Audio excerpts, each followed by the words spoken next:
Moi, je leur dirais de tenter la mise au sein et puis après, je pense que le bébé fait le reste en fait. Hein. Ils vont le... non mais vraiment, hein, parce que bon, le prouver par des mots, je pense qu'on est toutes différentes. Après, il y a des mamans qui, premièrement pour la pudeur, en fait, c'est pas forcément évident de gérer l'allaitement. Pour plein d'autres choses, les mamans qui vont avoir des complications vont pas avoir le même, vont pas avoir la même façon d'essayer de réjouir quelqu'un pour allaiter. Mais laisser faire bébé, il faut faire confiance au bébé en fait, je pense. Le bébé va interagir avec la maman et je pense que le message passe par là. Enfin pour moi c'est ça. Pour la rassurer? Ben, l'allaitement c'est pratique. On n'a pas besoin d'avoir un sac à main rempli de biberons et de lait. C'est économique et en plus ça fait maigrir plus vite. C'est un bon conseil pour les jeunes femmes. Mais qui pourrait leur faire peur, je vois pas quoi, puisque dans le lait, naturellement, il y a tout ce qu'il faut pour le bébé. Donc, après, je sais que c'est souvent les femmes, elles ont l'image de la vache qui a le pis, qui donne le machin, mais en même temps, c'est un moment unique qu'on partage avec son enfant et le biberon, je trouve que ça fait plus une barrière. Enfin, il n'y a pas le contact. Après, c'est un choix. Moi, je juge pas ceux qui donnent le biberon ou celles qui allaitent. Pour moi, c'est pareil.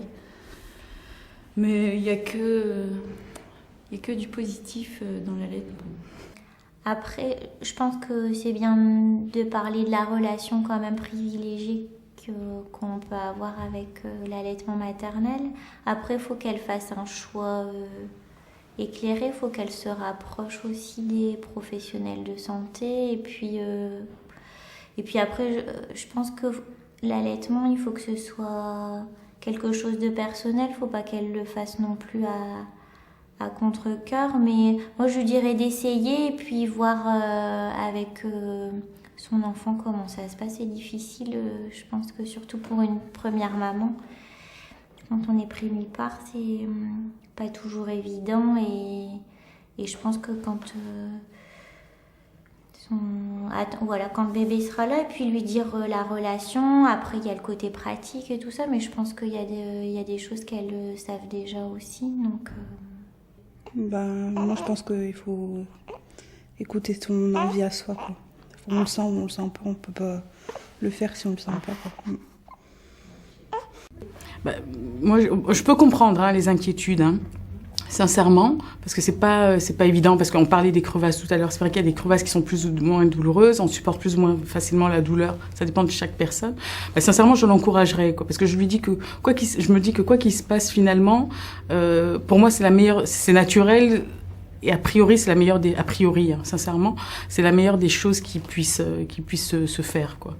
Donc il faut y aller sans hésiter, et que si jamais il y a des problèmes en route, il y aura toujours des solutions, quoi, parce qu'on est accompagné quand même. Donc au moins essayer, et puis après on peut toujours rectifier le tir, quoi. En tout cas, j'espère qu'on peut rectifier le tir, et puis en tout cas je le souhaite. Donc voilà, que ça se passe bien. Je lui dirais de faire comme elle a envie, de pas si elle a envie d'essayer, mais si elle essaye d'essayer plusieurs jours, parce que on sait pas tout de suite comment ça va marcher, et puis de se faire confiance. Si elle a très envie d'allaiter, que ça marche forcément, il y a toujours des trucs pour que ça marche. Et si elle est réservée ou si elle a des a priori, que le biberon fait d'aussi beaux bébés que le sein.